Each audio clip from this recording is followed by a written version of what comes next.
नहीं कर, मैं उन बच्चों की बात कर रहा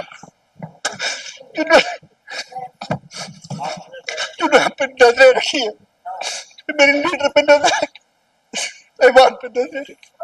मैं 3 दिनों से सर नहीं सो पा रहा। यही बात, ये बिल पीछे चली गई। मेरे बच्चे मुझे फोन कर ये कहते हैं, कुछ लोग जो मेरे इलाके के, तो मुझे खुद भी पता नहीं चला जब इलेक्शन कैंपेन थी। ये फर्स्ट टाइमर्स थे सर। कैसे उठाया मुझे, किस तरह मेरे लिए काम किया। तो बोला पापा एक ही हम मर गए, हमें बचाओ। तो बेटा अगर मैं जीत गया, चाहे मुझे सूली पर लटकाएंगे, सर मैं बात करूंगा। क्या आप मुझे यहां से बाहर निकाले, फारिग करे, मैं सर बात करूं। मैं अपने लीडर के सामने एजुकेशन करने के लिए नहीं निकला। आए थे, मैंने कहा फिर मुझे रिजाइन करना चाहिए, मैं अपने लीडर के सामने खड़ा नहीं हो जाऊंगा। जब शनिवार में बुलवार्ड पे, जब गुपकार पे और उमर साहब के सामने लोग के, मैंने कहा नहीं, मेरे पास मैकेनिज्म है। मैंने उसी वक्त बिल कंपोज की, यहाँ पे आया, लेकिन बिल 1.5 साल डिले होगी। और ये 1.5 साल मैंने क्या क्या सुना, कितनी गालियां पड़ी। सर मेरा अपना बच्चा यहाँ से भाग गया, सिटिंग इन लंदन, एक ही बेटा। बोला पापा मैं नहीं वापस आऊंगा, आपके यहाँ पे कोई, हमारे लिए कोई जगह नहीं। आज मैं इस ऐवान को गुजारिश करना चाहता हूँ, अल्लाह के वास्ते इस बिल को इंट्रोड्यूस होने दीजिए। आपके पास मैकेनिज्म है, आप सिलेक्ट कमेटी में भेजिए, जहां भेजना है भेजिए। आपने जो जो इंतजाम किए हैं, अगर वो सामने आते हैं, इन्फेक्शियस हो जाएगी बिल। लेकिन अल्लाह के वास्ते मेरे बच्चों के लिए सर मैं डिमांड रखता हूं, ओपन मेरिट को कम से कम 65% तो होने दे। 65% नहीं, सुप्रीम कोर्ट का इंदिरा साहनी का कैप तो लगा लीजिए। रूल 17 को अमेंड करिए, आगे आपकी बात, रैशनलाइज करिए हॉरिजॉन्टल रिजर्वेशन को। सर ईडब्ल्यूएस में काफी डिस्पैरिटी है, एएलसी में काफी डिस्पैरिटी है, आरबीआई में काफी डिस्पैरिटी है। सर इसको ठीक करिए। तशरीफ रखिए, तशरीफ। हाँ, गवर्नमेंट की तरफ से आपको बोलना है।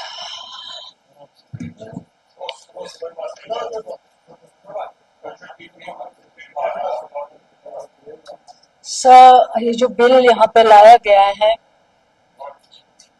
सर, ये हम सबका साझा मसला है।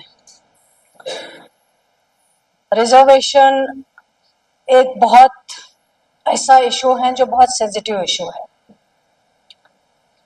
सर। कई बरसों से ये इशू जो है घूम रहा है सर। आप भी जानते हैं, हम सब जानते हैं, 2019 के बाद कितने सारे नई चीजें हैं, नए चेंजेस हैं जो लाए गए हैं। लेकिन मैं मुबारकबाद देना चाहती हूँ ऑनरेबल चीफ मिनिस्टर साहब को। यहाँ लोगों ने बहुत बातें की हैं 2019 से लेके 2024 तक, 2020 तक, 2023 तक। बहुत सारे हमारे नौजवानों को काफी कुछ कहा गया है, पॉलिटिकली उनका बहुत इस्तेमाल किया गया है। लेकिन जब टाइम आया तो जो बड़ी बड़ी पॉलिटिकल पार्टीज हैं, उन्होंने उस वक्त कहा, उनके लीडरों ने कहा कि हमें इसके साथ कुछ नहीं है।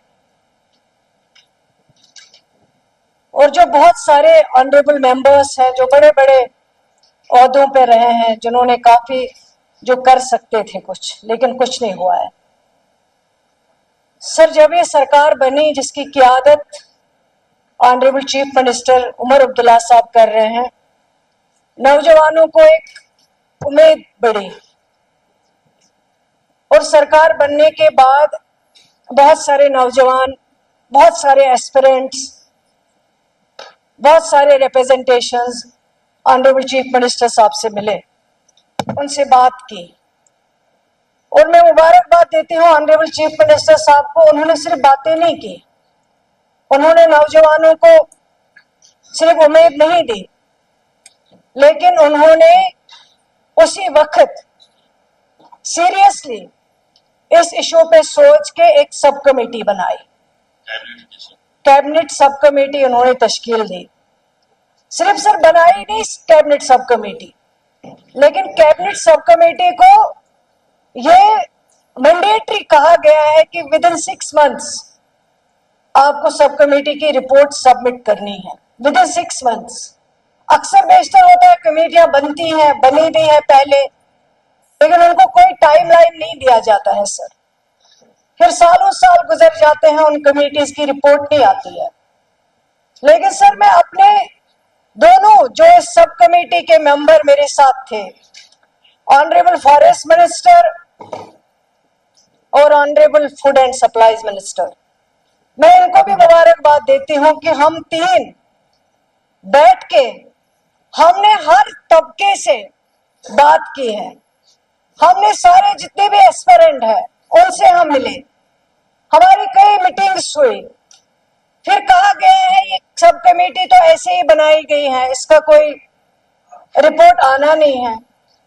बहुत सारा क्रिटिसिज्म हुआ, पेपर में दी गई चीजें, लेकिन सर हमारा काम है, हम काम से काम रखते हैं। हमने कभी हमारी जमात नेशनल कॉन्फ्रेंस से कभी लोगों को सिर्फ नारों से गुमराह नहीं किया है, हमने हर वक्त प्रैक्टिकली करके दिखाया है। चाहे वो आप शेर कश्मीर की बात करें, जिन्होंने रातों रात लोगों को जमीनों का मालिक बनाया, वो वाहिद एक मिसाल है जो आज भी पूरे मुल्क में मानी जाती है। यहाँ उसके बाद बहुत सारे रोशनी एक्ट लाए गए, बाकी एक्ट लाए गए, जिनको कोर्ट में केस गए, आज तक वो कहीं लटके हुए हैं। लेकिन ये वाहिद एक मिसाल थी शेर कश्मीर शेख मोहम्मद अब्दुल्ला साहब की, जिस कानून को कहीं पे एक भी कोर्ट केस नहीं हुआ है। इसलिए तब के बाद जब हमने कोशिश की कि हम 6 महीने तक, 6 महीने से पहले अपना ये रिपोर्ट जो है सब कमेटी का, वो हम कैबिनेट को सबमिट करें। और सर मैं शुक्र करती हूँ अल्लाह का कि 6 महीने से पहले, जबकि उससे पहले अखबारों में बोला गया कि कहाँ रिपोर्ट आएगी, कुछ नहीं होगा, सब कमेटी कुछ नहीं करेगी, लेकिन हम सीरियसली सोचते थे क्योंकि हमारा नौजवान जो है वो जम्मू कश्मीर का फ्यूचर है। अगर हम नौजवानों के बारे में सोचेंगे नहीं तो हम आगे नहीं बढ़ सकते। अगर हम नौजवानों के लिए सीरियस नहीं होंगे तो हमारा फ्यूचर सेफ नहीं है।